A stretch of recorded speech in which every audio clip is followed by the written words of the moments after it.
Olá pessoal, no vídeo de hoje a gente vai falar sobre a pesquisa experimental. O que ela é, onde ela se aplica, quais são os passos que a gente precisa executar para realizá-la, entre alguns outros fatores.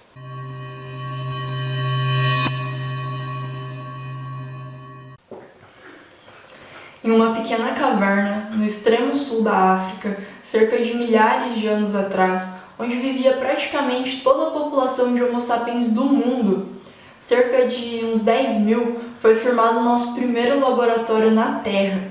Lá, os nossos ancestrais desenvolveram um fator muito importante na nossa evolução, a curiosidade. Hoje, essa curiosidade ainda continua presente nas nossas vidas. Foi responsável por fazer simples bípedes se transformarem em exploradores espaciais. Essa curiosidade nos fez fazer vários avanços na ciência. No entanto, para que esses avanços aconteçam, foram necessários padronizar alguns métodos para assim aumentar o rigor científico. Assim, foram desenvolvidas várias formas de pesquisa. Dentre elas está a pesquisa experimental.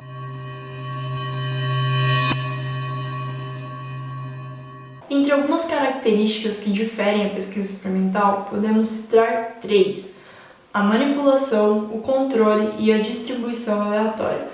A manipulação consiste basicamente que o pesquisador pode manipular as suas variáveis de forma a atingir alguns dados que possam auxiliar a sua pesquisa. O controle consiste em criar um ou mais grupos de controle para analisar se as variáveis traçadas tiveram alguma interferência no seu objeto de estudo, criando assim um grupo de controle.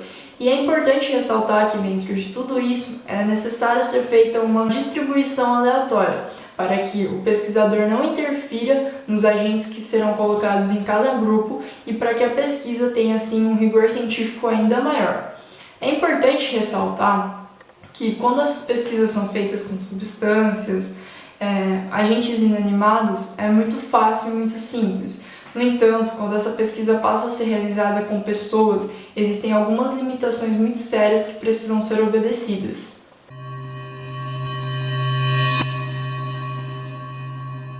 Para a realização da pesquisa experimental, existem 9 etapas a serem seguidas, as quais são a formulação do problema, o qual deve ser feito em forma de pergunta, de forma clara e precisa, a construção das hipóteses diz respeito ao estabelecimento de relações causais entre as variáveis, e geralmente esse tipo de pesquisa envolve uma única hipótese. A operacionalização das variáveis, onde devem se considerar as condições de mensuração para que possam ser selecionados os instrumentos apropriados. Também temos a definição do plano experimental, o qual deve-se levar em conta o número de variáveis e a forma de designação dos sujeitos. Diversos planos experimentais podem ser definidos, tais como o plano de uma única variável, que tem o manejo de uma única variável independente, e os planos fatoriais, que é quando se adota mais de uma variável independente no experimento. A determinação dos sujeitos é a escolha dos participantes, e ela deve ser da forma mais diversa possível, pois tem uma grande influência nos resultados da pesquisa. Também temos a determinação do ambiente, que a pesquisa experimental pode ser realizada tanto em laboratório quanto em campo, mas em laboratório tem-se o maior controle das variáveis. Também podemos falar da coleta de dados, que consiste em manipular certas condições e observar os efeitos que são produzidos. No passo 8, temos análise e interpretação de dados, onde o pesquisador deve estar apto a estabelecer um vínculo entre os resultados obtidos e uma determinada fundamentação teórica que possibilite generalizar esses resultados. O último passo é a apresentação das conclusões, onde sabemos que o relatório da pesquisa experimental deve deixar bem claro o quanto suas conclusões estão relacionadas com os dados que foram obtidos empiricamente através das hipóteses.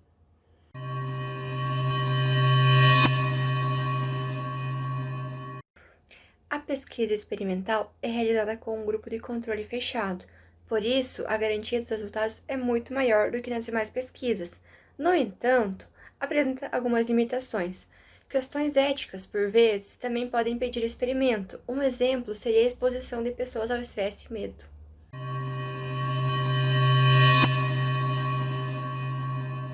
E para finalizar, temos algumas variáveis na pesquisa experimental, as quais são as variáveis dependentes e as independentes. As dependentes são aquelas que queremos estudar para analisar os efeitos das mudanças nas variáveis independentes. Já as variáveis independentes são todas aquelas que podem ser manipuladas ou controladas. Elas possuem efeitos sobre as variáveis dependentes.